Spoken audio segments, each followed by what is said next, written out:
This is the Dallas Morning News. Hello, everybody. Welcome into SportsDay Insider presented by the Dallas Morning News. I am Kevin Sherrington. I can't even remember who I am. I am Kevin Sherrington, joined by my old pal, Evan Grant. Evan, how are you? I'm fine, Kevin. Everything's great here. I'm not on vacation. I'm not on a lake or anything, but everything otherwise is great. Evan said that because I am indeed on vacation. But, to serve the greater good of the Dallas Morning News faithful, I am here to do this podcast because it means so much to me. My family, y'all get back. Y'all all just sit over there and be quiet while I'm doing this podcast because this is more important than y'all. Okay? Actually, I thought you were going to say it served the greater good when you go on vacation, because that means it's less days that we actually are we're seeing you in the paper. That would be fewer days, not less days, but go right ahead and speak ungrammatically. That's fine. Can I just interject that when we're talking about the newspaper, the other day, Bruce Bochy in the dugout in Washington was telling some story. Man, the man has so many stories, but he was telling this story, and it all related to trying to win 2 tickets to the All-Star game in Washington when he was a kid, and he was living in Northern Virginia and delivering papers. And I believe he was delivering the Washington Evening Star because he didn't like getting up in the morning. But at the root of all this was somewhere during that whole monologue by him, he said, "Do they still deliver a newspaper?"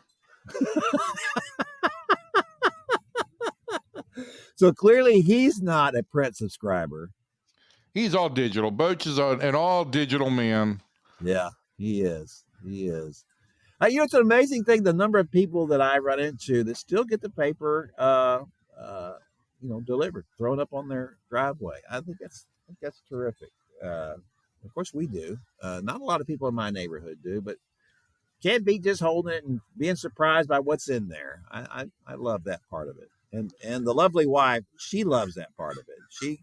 She loves to read the print product. So more power to her. All right, Evan, let's talk about these Rangers. They have been all over the place in the last few weeks, as they have pretty much all season. Win a few, lose a few more. And the offense is really not shaking itself out of the doldrums, except for Marcus Semien, who all of a sudden is like the best player in baseball. He has done this before when he has shaken himself out of a slump, but not quite to this extent. Surely at some point he's going to cool off a little bit, isn't he? Well, I mean, I listen, he's not going to hit 500 every week. But I think that there are a couple of things about what's gone on here. One, for me, the thing that stands out is it looks like what Marcus is doing isn't anything new. He's hitting fastballs on the inside half of the plate with authority. I don't know that he's getting a ton more of fastballs on the inner half of the plate, but I do think maybe he simplified his approach and said, let's double down on the things that I've always done well. I've always pulled the ball in the air to left field. And he's taken whatever steps necessary to make sure that that's his primary focus. You talk to different people about different potential adjustments, and everybody says, yeah, maybe. Whether it's like, has he moved up an inch on the plate or something closer to the plate? Has he kind of decelerated or deflated what had become a little bit more of an exaggerated leg kick? There's plenty of theories about that, but the bottom line is, I think when it comes down to everything, we talk about sports psychology and the best route to fixing things being psychology. And I think what it all gets down to is Marcus spent a lot of time saying, who am I? What do I do well? Let's get back to focusing on that. And so I think he had to clear a bunch of stuff out of his head and got back to doing what Marcus does. Yeah. In your story about that the other day, he made no bones to hide the fact that I don't want to talk about what I was doing before and whatever was going wrong. I'm only concentrating on what's going forward, and that kind of does imply that he was thinking too much, and that maybe he just tried to need to simplify this as much as possible.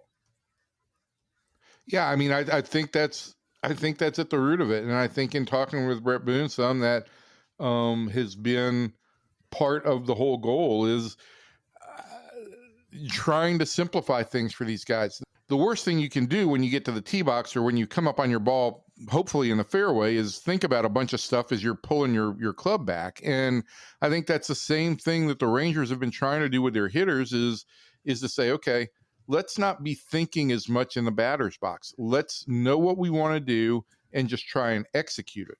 Now, I think there are some things, Kevin, where it does require a little bit of thinking, but that's more before you get into the batter's box. And that's about like game situations and things like that. And I think this team still struggles with that, as do I think a lot of teams. But I think the idea when you get in the batter's box is, I don't want to be thinking, I want to be reacting. Yeah. And if all Brett Boone does is get Marcus Semien straightened out, if that's what happened, well, then it was all worth it.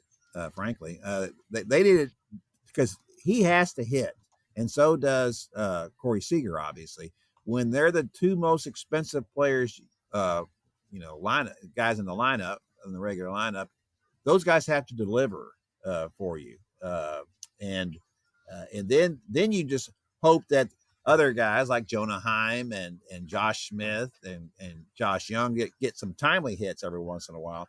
But those two guys have to be delivering night in and night out. They have to be the guys that kind of to win it for you more often than not.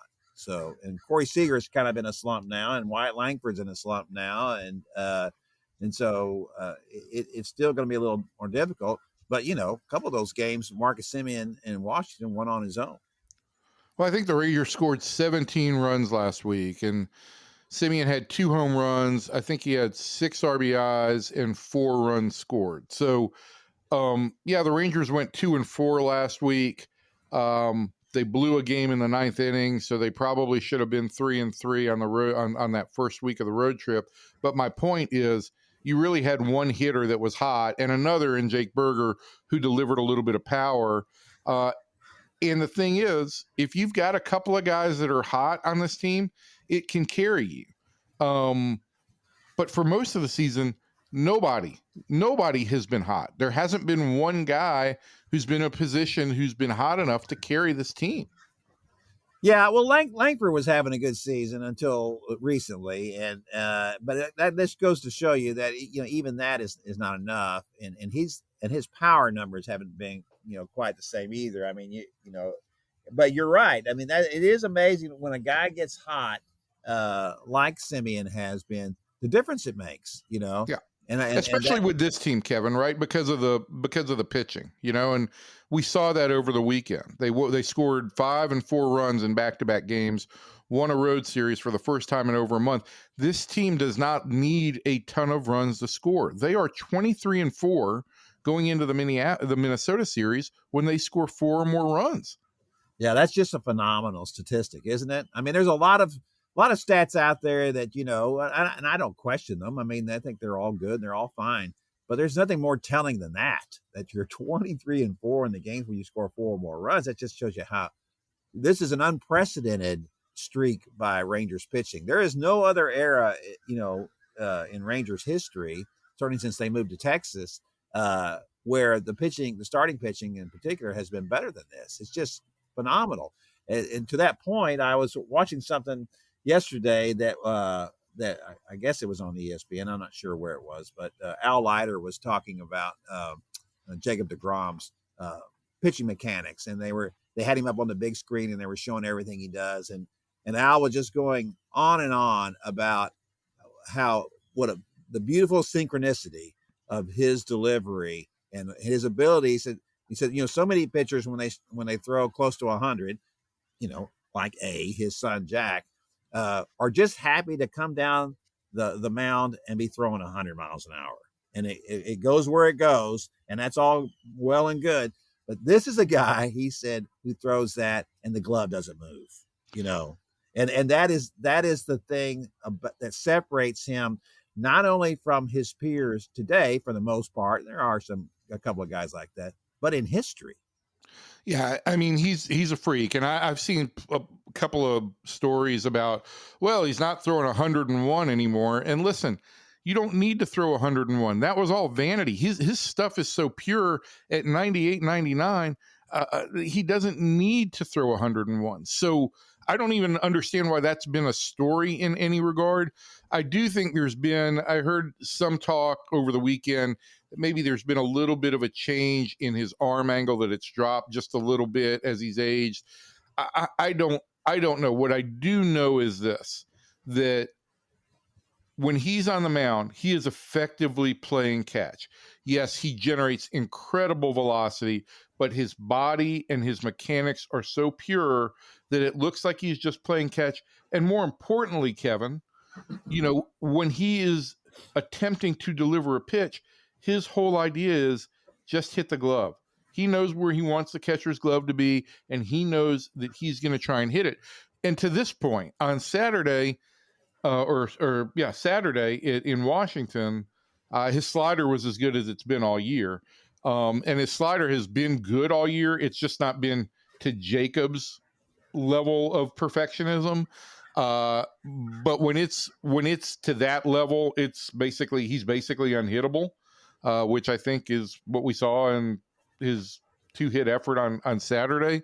And so if that's the case, and he's able to get that slider down, he's just going to become that much more invincible as the season progresses. The way that I have viewed deGrom since he has been here, after he got hurt initially in that first season, was that, he's a great luxury to have, but you just can't count on him. If he's going to pitch, then that's great, but you just go into the season thinking that he's not going to be a factor. You can't count on that, him being a factor, just because of his unavailability. But let's go ahead and give ourselves that. Let's go ahead and say that, okay, he will be available now going forward. He looks like this is the longest stretch he's been available at in 4 years? At least. Yeah. So, what could this guy do? I mean, as Al was saying, he said he's never pitched better than this right now. He said he thinks that he's just as good now as he was when he won the Cy Young, the last time he won the Cy Young. So what does that mean for the Rangers if he's going to pitch like that? Yeah, I mean, it means they have a genuine Cy Young candidate, which is something they've never won in their history. I don't think that he's going to, he's not going to get to 250 strikeouts. I don't even know if he'll get to 200 strikeouts. And I still think there's going to be some marshaling or some governance over his innings. He's at 76 and 13 starts. Look, Kevin, since 2019, the most starts he had made in a season is 15 in 2021. So yeah, he's been more reliable than he's been, and he's working harder than he has for a while. And so I think that, like you're seeing right now, the Rangers are trying to build in some extra days of rest for guys. And I don't rule out the possibility that at some point in time, whether it's right around the All-Star break or right afterwards, the Rangers try and get him a good extended 10 or 12-day rest. But at 22, 23 starts even, this guy is, if he performs this way, he's a Cy Young candidate. There's some really good Cy Young candidates in the American League. Tarek Skubal is obviously one of them, and he was as good as I've seen when he faced the Rangers in May. But yeah, Jacob is at 36 years old. He is in that conversation. Well, and that's what, and not only obviously because of him, but Tyler Mahle pitching well, Native Ball. I take that back. Well. He's 37. He turns 37 this week. So, is that right? He's still in that conversation. Yeah. Well, let me first say on that, he is 37, but there's not a lot of mileage on those tires for a 37-year-old pitcher, and that makes it a little bit different. The problem for him has not been that he's wearing out so much, I think, as it is that, it's just things that happen to all pitchers at some point. They can be 22 as opposed to, 37. So that kind of, to me, the age is not as big a factor for me with him as it would be for a lot of pitchers at 37. Let's say Justin Verlander, although he was still great at 37, or Max Scherzer or somebody like that, who are both still very effective. And I don't have their numbers right here in front of me, but I'm assuming that by the time they were all 37 years old, they had thrown a lot more innings than for sure. And so well, because of all that, let's bring that all back to this, what the Rangers situation is. If he's going to pitch that well, and Nate Eovaldi's going to continue to pitch that well once he comes back, and then if Tyler Mahle's going to pitch this well, this is all the reasons why the Rangers can't be counted out at this point. Because if Marcus Semien is making this comeback now, you know that Corey Seager eventually will return to himself, and so will Wyatt Langford. That there's reason to believe that they could still get this thing turned around in the West. But I still think they're going to have to add a bat, don't you? And probably, do they need to? I mean, what is the priority to you? Would it be a bat or would it be a closer? It'd be a reliever for me. I still think that, if and when you get Jock Peterson, you're now looking at 12 guys for 9 spots in the lineup. I think that the club's biggest need is going to still be somebody real reliable to close out games. I think the last couple of weeks with Chris Martin has shown that as good as Chris is and can be when he's on the mound, there is some question about how often he'll be able to go. I don't think the Rangers are going to use him on back-to-back days for a while. They're certainly not going to use him on 3 straight days. And they're going to be a little bit protective of him. So for me, the idea would be that this offense is going to get better. If they're going to contend, this offense is going to have to get better. And so if they are in the idea or in the picture of contending, I'm going to assume at that point that the offense has performed somewhat better by then. And so I think the most glaring need will be a high leverage reliever. Yeah. Are there an assortment of high leverage relievers that would be available? There's, I will only say this, that if you're looking to finish off a roster at the trade deadline, getting a high leverage reliever is the market in which you would like to be. That's the most obtainable market. Yeah. Let's just put it that way. Yeah, it typically is. And one of the reasons why the Rangers never have invested in relievers going into a season, knowing that we can always go out and get that if we have to. Yeah. Okay. So I just think that, to your point, right, I'm still not 100% sure how the Astros are off to the start that they are, other than they're the Astros, and at this point they are what amounts to a dynasty. And even though they've got some new faces in their lineup, there's a certain level of expectation within that organization that they're going to perform. But I don't know that I think the Astros are the best team. And look, Seattle's supposed to have a great rotation. They've had some injuries in the rotation. They've gotten unreal production from Cal Raleigh. And my point is, if the Rangers hitters aren't going to stay that cold all year, I can't imagine that Cal Raleigh is going to, hit 60 home runs and OPS over 1,000 for the remainder of the year. So I think you're going to see the Mariners offense cool off a little bit too. And it is there to stumble around and everything. It's there for the Rangers to pounce on. The opportunity is there. They just need to play consistent baseball, and they haven't done that yet. They hadn't won consecutive games, Kevin, in 3 weeks until Saturday and Sunday. So I don't want to say anything is a trend or anything like that. They're going to have to show it longer and better for it to be a trend. But I will say this, that the last 10 days of Marcus Semien certainly are encouraging that this offense can start to, one by one, pick things up. I will say this about Cal Raleigh. He could hit 66 home runs as is projected by his current pace if he played the Rangers every day. He kills the Rangers. Why is there's always somebody with the Mariners who just kills the Rangers? It was like Corey's brother Kyle was just such a Ranger killer when he was there. It just seems like I think always a Mariner doing that.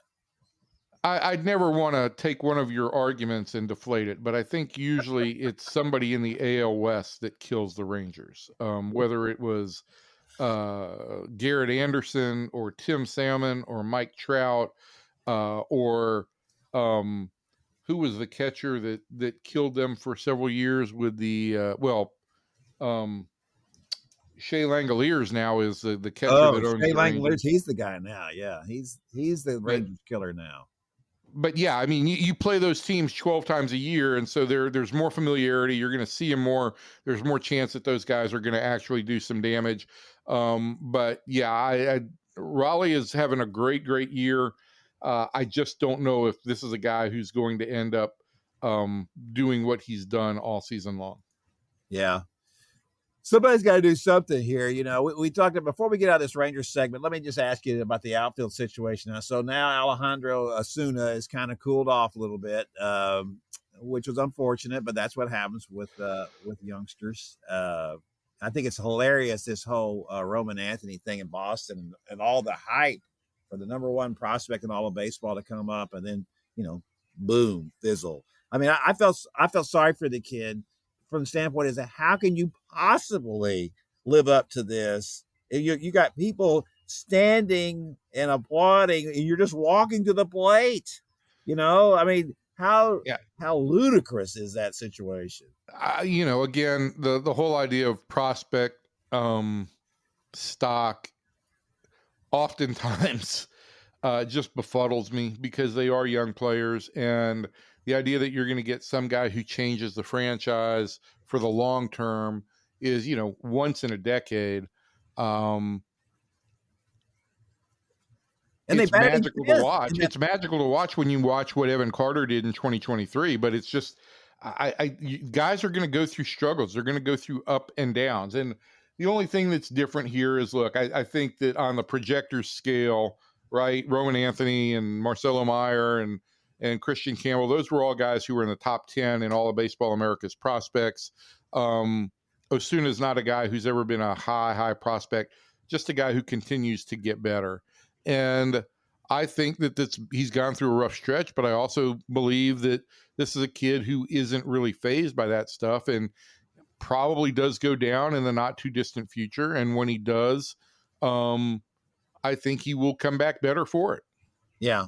Well, at this point, they need to be playing Sam Haggerty, don't they?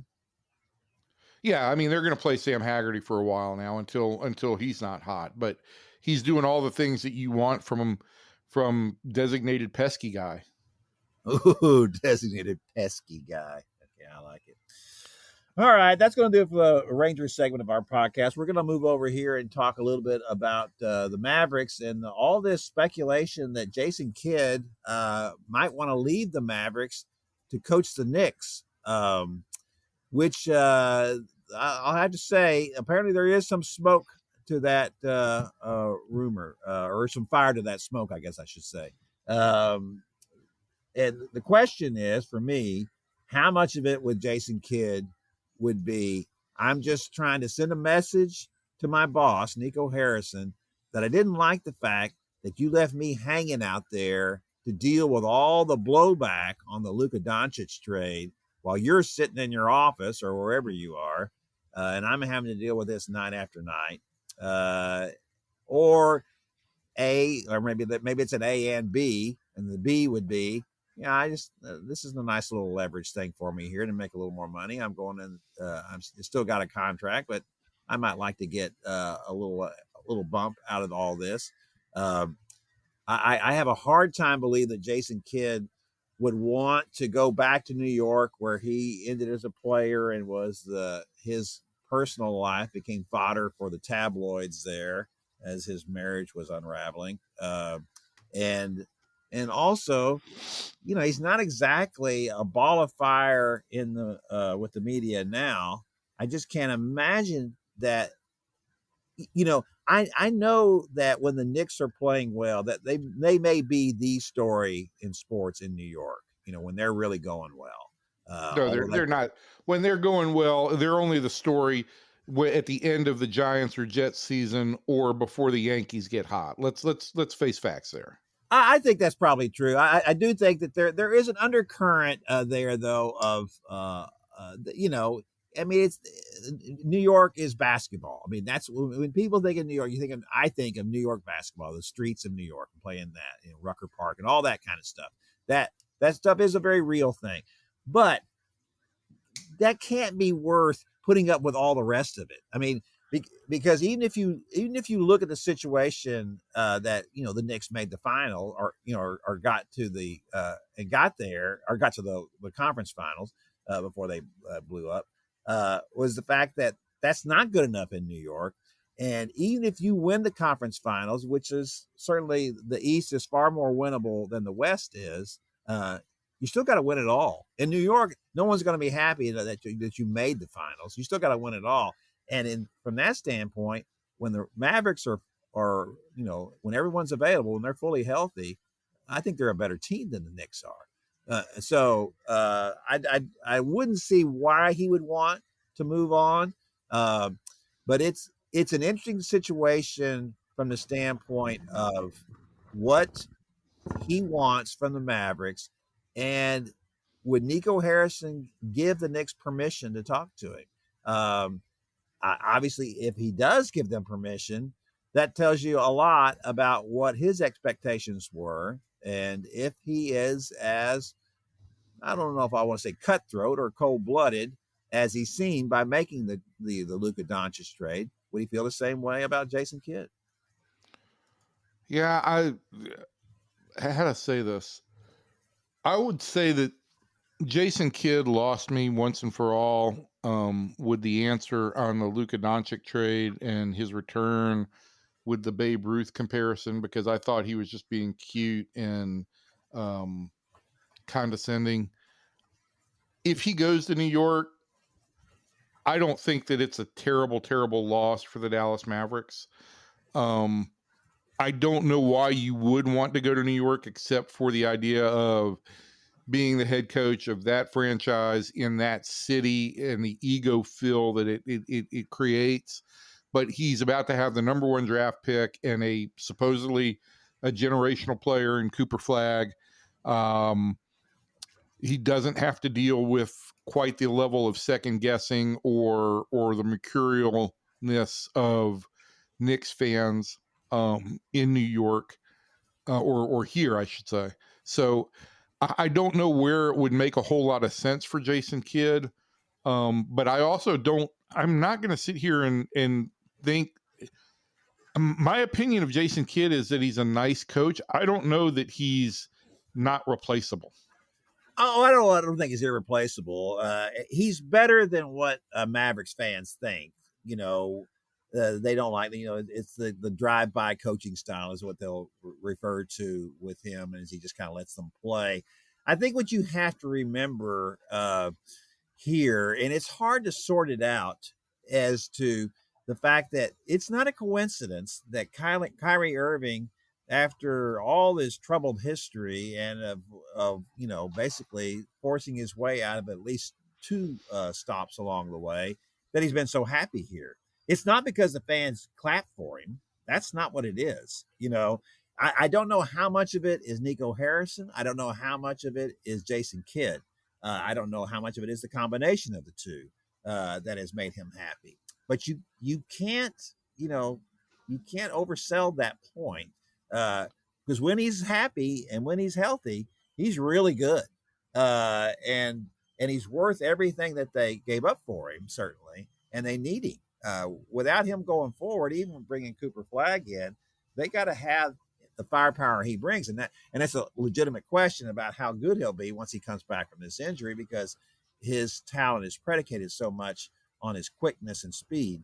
And when you have an injury like that, then that's a problematic thing going forward. But and also you certainly got the same thing with Anthony Davis, who is a guy that was very close with Kidd. So both of those players have a very tight bond with Jason, and also they have a pretty tight bond with Nico. So I'm not saying that they would want to leave if Jason was to leave. I don't think they would, but they would certainly want to know what kind of head coach that Nico would bring in. But as I was talking to our old pal Brad Townsend before the podcast and before we started taping that today, there would be a lot of people lining up for the job. I'm telling you that. And you start with a guy like Mike Malone, who is the other candidate to leave or to coach the Knicks. Jason and Mike Malone are probably the 1 and 1A in some point. Two very different kinds of coaches. Mike Malone, much more of a tough guy, a little harder edged. That would be interesting to see how that went over with this group of Mavericks, especially the veterans. I'm not saying it wouldn't, but it'd be interesting to see what that would be like in that situation. So it is an interesting conundrum. My guess is that he is Jason is just doing this, and Jason is the one doing it. And that's how this is getting out. This information is I'm just sending a little shot across the bow here, and I wouldn't mind a bump in my salary because if I'm him, I would much rather be in Dallas, and that's not just speaking as a homer. It's just that you've got some really good talent here. Not only in veterans, this Mavericks roster is with the addition of Cooper Flagg is really all of a sudden a much different thing than what it was before they won the lottery. Before they won the lottery, it was a win now, kind of tilted the better half of the roster tilted obviously towards guys in their mid 30s. Now, if Flagg ends up being who everybody thinks he's going to be, well, you've got the future of the franchise right here, for at least the next 9 years, unless Nico does something really stupid. So it is an interesting situation for the Mavericks going forward at this point. And when you combine it all with the fact that, Flagg is coming to town with his family, right? And he's going to be here now, and now there's all this talk about, well, who is the who's the head coach going to be? Is it going to be Jason Kidd or not? This is not exactly a great bit of timing for Nico in this situation, but we'll see what he's able to do with it. It's it has been one of the most confounding stretches for any franchise in this market that I can think of. The up or the down, and then of course up, of losing Luka Doncic and then gaining Cooper Flagg only a couple months later. That is fairly remarkable. I can't think of any time in the 40 years that I've been in this market when something like that has happened to a franchise, to that kind of swing. So we'll see what that does for them going forward. All right, that's going to do it for the Mavericks segment of our podcast. We're going to move over now and talk about the House settlement, which finally was approved by a federal judge, meaning that any NCAA Division I school that wants to pay its players directly can spend up to $20.5 million to do so, which is a lot of money. This is the first time, obviously, a groundbreaking development in college sports. We've had athletes making money, obviously, through NIL and making a lot of money. We've got a softball player at Texas Tech making over $1 million a year. Who would have thought that? But what is happening now is that the schools can directly pay their athletes, which has never happened officially before. It's happened unofficially, but it's never happened officially before.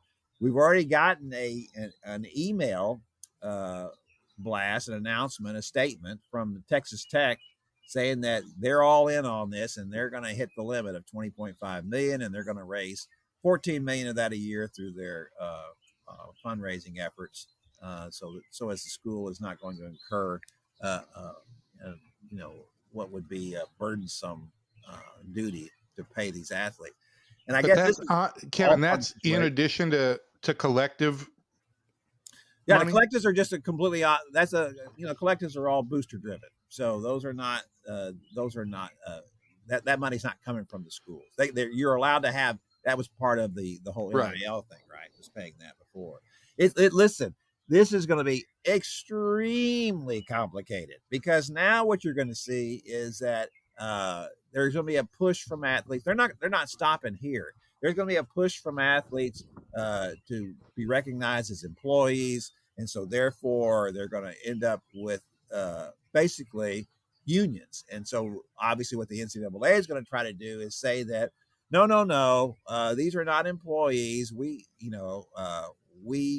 are not going to be responsible for that because we can't afford to pay for all of that. So it's like, so you're going to pay these people, but they're not employees, So how is that going to work? This is going to continue to be a mess for the NCAA for years to come. And I'm not saying that that it's a bad thing that athletes are being compensated financially. I know there's a lot of people out there who feel like it's enough for them to get their college these scholarships and whatever. And I will say from that standpoint, they're worth a lot more money now than they used to be. If you're sending your kids to college now, how much it costs, 30, 40, 50, $60,000 a year to send your kids to college. Just outrageous, the cost now. And I'm very glad that all four of ours have graduated and they're all paid for already. And we weren't paying those kind of sums for that either. So it is worth a lot more, but that's just the cost of play these days. And if you want to win, this is what you're going to have to do. It is remarkable what people are willing to do now, considering what it used to be. It used to be so difficult to get boosters to pay for things. Back in the old days, that they just didn't want to do it. SMU was paying back in the 80s. They were always willing to do it. Their boosters were. And that's one of the reasons why they are where they are now. They've already kind of jumped themselves. They put themselves in the ACC and made a big run in the CFP. So this will be interesting to me to see what Texas Tech does. They're going to be a big hitter in this thing because Cody Campbell, one of their big boosters and a former football player at Tech, he has put them front and center in this debate. They've been one of the leaders in the portal and adding players, and there is a definable difference now in Texas Tech and what they want to be. Now, of course, you have also the issue of from people who are going to argue that, okay, but where's all this money going to go? Well, it's going to go mostly to football and men's basketball. That's where it's going to go. So what kind of issues is this going to cause with Title IX? It's just one thing after another in all of this. And I think as someone pointed out, I was reading, they said this is not the end of anything with the House settlement. This is just the beginning. And I think that's exactly what it is. We're kind of seeing it's like the end of 2001: A Space Odyssey, and they had that big embryo up there in space. This is it.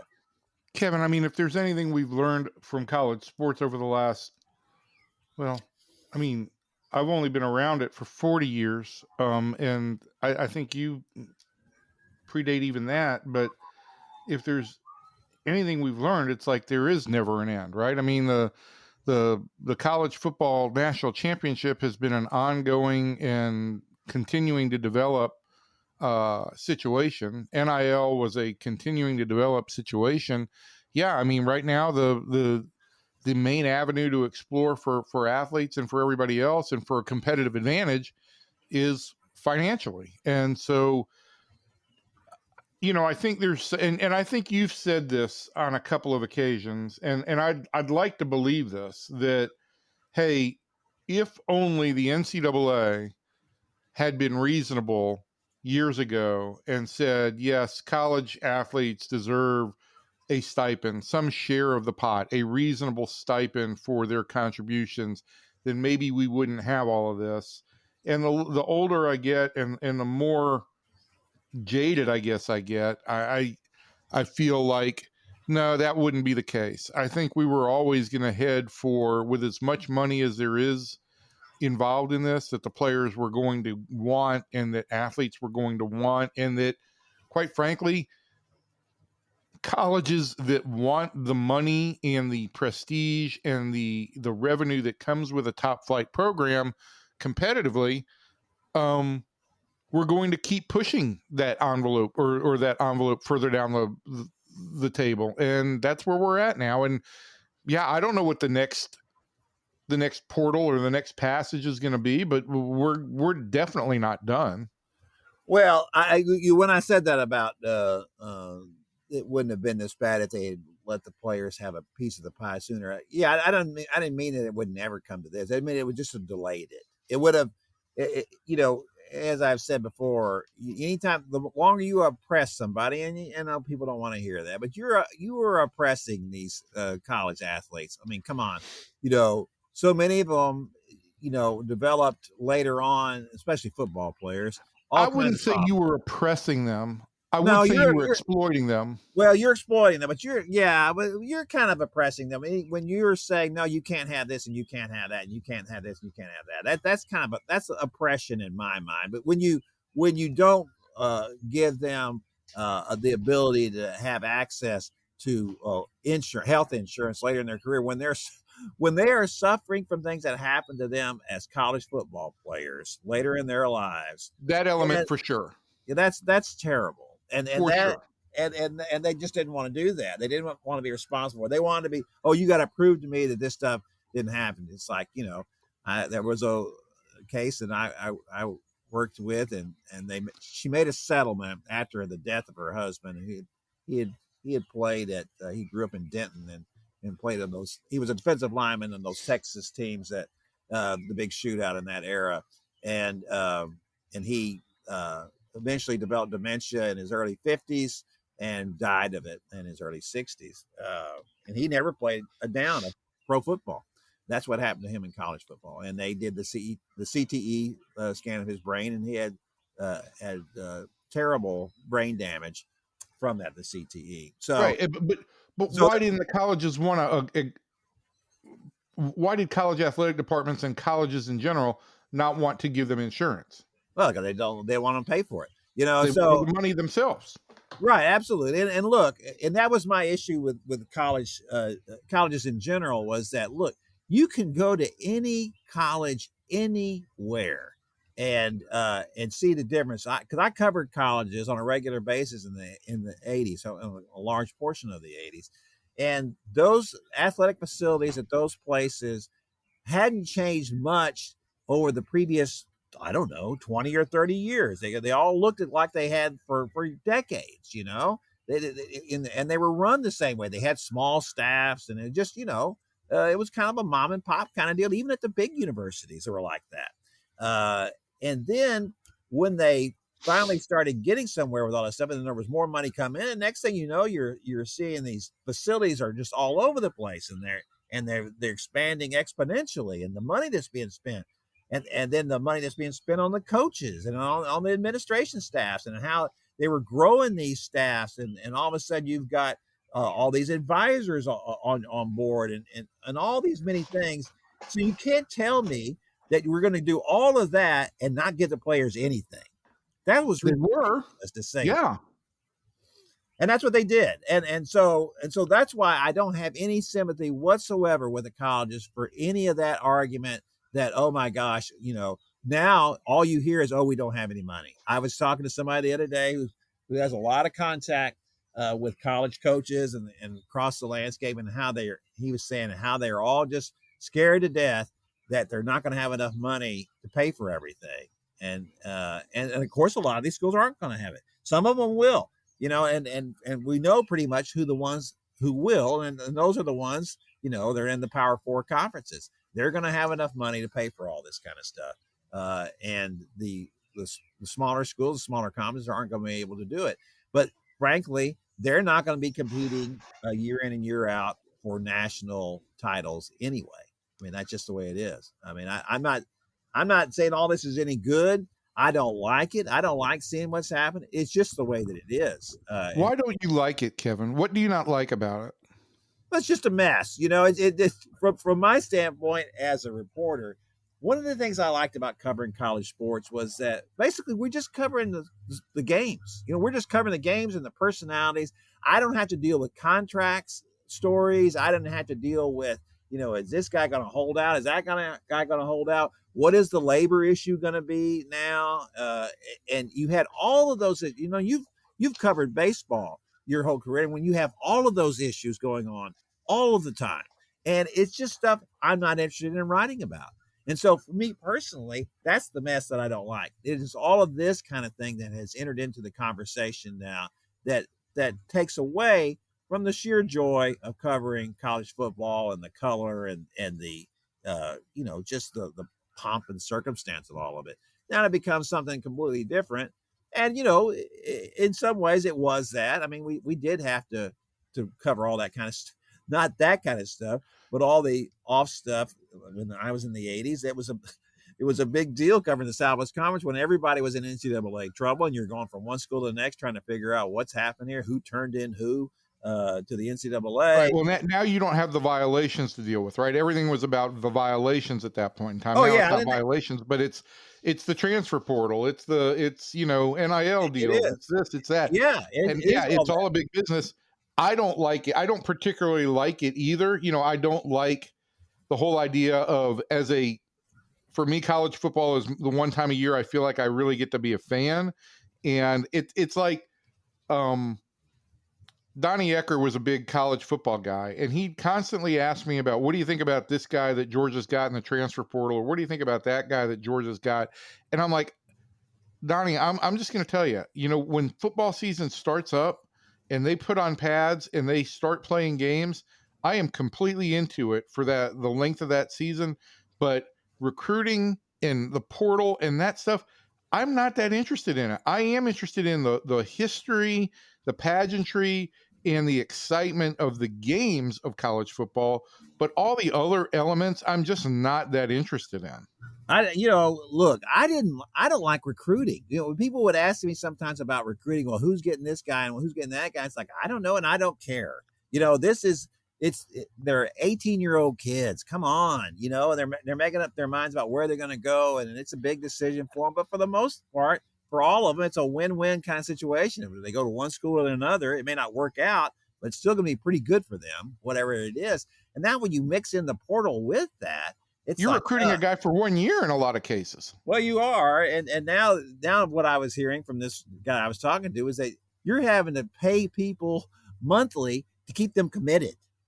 Now think about that. Pay them monthly just to keep them committed to the school. So that is, all of that just seems like, ugh. This is not why we got into this, is for all this kind of stuff to be happening. So from that, but at the same time, good. At the same time, right? You go, just like you and I talked about a ton last year, you go to see Texas, you go to see football games, and the sport and the quality remains great and exciting, entertaining, engaging. It's all the other stuff that I just have zero interest in, to be perfectly honest. Well, me too. And that's what I said. Just like you said, I think you put it perfectly. From August until January, it's great. I love all that part of it. I don't love all the rest of it, and that's going to have to be enough for people to get them through all of this. I'm glad I'm not having to be the one pouring out the money, as I was told by somebody at Texas A&M.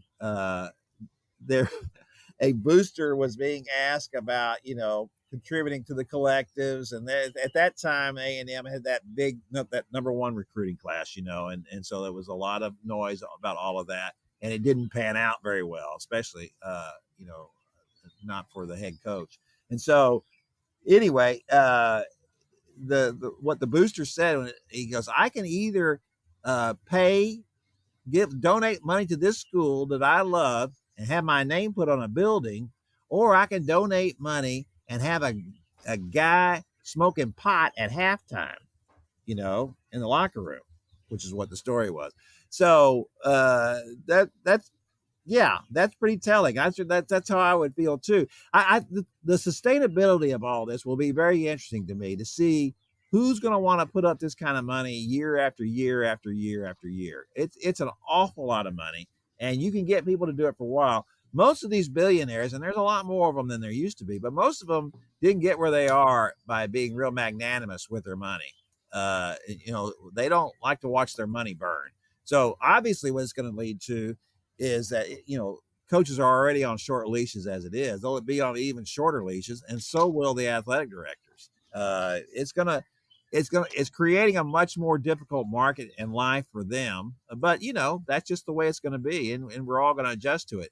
I will say, as you just mentioned, we did talk about that all last year about how much fun that season was. I don't remember a college football season as fun as that one. The playoffs were kind of a mixed bag, and we got a little bit of everything in that. But for everybody who wants to complain about the playoffs hurting the season, the playoffs didn't hurt the season at all. You can complain about how the playoffs, turned out if you want to, but you cannot complain about the quality of the playoffs and the entertainment value of that. So it was a great season. Yeah, it was. All right, that's going to do it for our podcast this week. We appreciate you taking the time to listen, and we hope you'll be back next week, and we will have plenty more to talk about then. So from everybody in here to everybody out there, thanks, and we'll see you the next time.